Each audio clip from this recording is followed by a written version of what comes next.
जब volunteer recon unit पीछे हटी तो उन्हें अमेरिकी आर्मी की एक बख्तरबंद टुकड़ी दिखाई दी। सोल्जर्स को तुरंत छिपना पड़ा। इसी बीच एक अमेरिकी सोल्जर टैंक यूनिट की तस्वीर खींचने ही वाला था, लेकिन जैसे ही उसने शटर दबाया वो अचानक गायब हो गया। पता चला उसे हमारी वॉलंटियर फोर्स ने पकड़ लिया था। पूरी जांच के बाद झाओ हे को मालूम हुआ कि यह आर्मी यूनिट अमेरिकी कैवलरी डिवीजन की 8वीं रेजिमेंट की एक इमरजेंसी कॉम्बैट यूनिट थी। इस वक्त एक टैंक कंपनी साउथ की तरफ पीछे हट रही थी।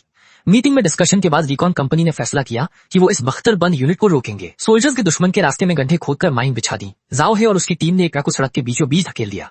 फिर उन्होंने ट्रक पर 2 मशालें फेंक दी ताकि वो जला हुआ सा दिखे। सब तैयार होने के बाद वे अमेरिकी टैंकों का इंतजार करने लगे, लेकिन जब टैंक सिर्फ 100 मीटर दूर थे, अमेरिकी कमांडर ने अचानक रुकने का आदेश दिया। सब सोल्जर्स हैरान थे। तभी एक टैंक ने ट्रक पर मिसाइल दाग दी और एक तेज धमाका हुआ।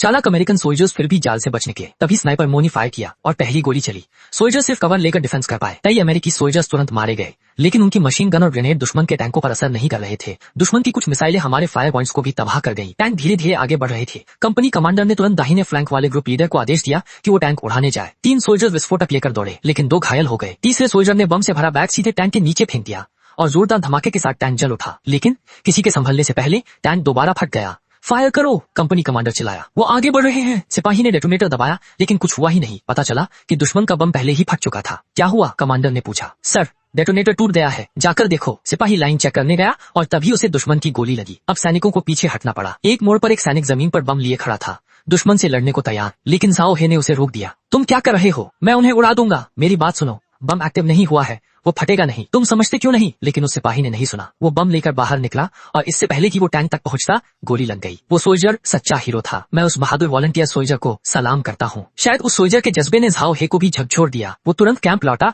और एक बाजूका निकाली। गोली चली, लेकिन रॉकेट टैंक के सामने के हिस्से को नहीं भेज सका। झाओ हे ने दोबारा निशाना लगाया। इस बार गनर पर गोली सीधी लगी। अंदर के दोनों अमेरिकन सोल्जर्स अब टैंक की गर्मी सहन नहीं कर पा रहे थे। जैसे ही वो बाहर निकले, स्नाइपर लाओ मो ने उन्हें खत्म कर दिया। लेकिन पीछे से आ रहे टैंकों के सामने फोर्थ कंपनी के पास अब कोई हथियार नहीं बचा था। तभी आसमान में हमारी आर्टिलरी फायर गूंज उठी। बारिश भरे आसमान में रॉकेट बमों की आवाज ने पूरे दुश्मन यूनिट को मिटा दिया। अमेरिकी कैवलरी डिवीजन की 8वीं रेजिमेंट का नाम हमेशा के लिए इतिहास से मिट गया। युद्ध के बाद फोर्थ कंपनी के 2nd क्लास साउथ झाओ हे को एक टैंक तबाह करने के लिए मेडल दिया गया। इसके बाद कंपनी को एक नया मिशन मिला, नदी पार तैनात अमेरिकी दस्ते को खत्म करना। कंपनी कमांडर ने चैन तियानफांग को टीम लीडर बनाकर रिकॉन मिशन पर भेजा।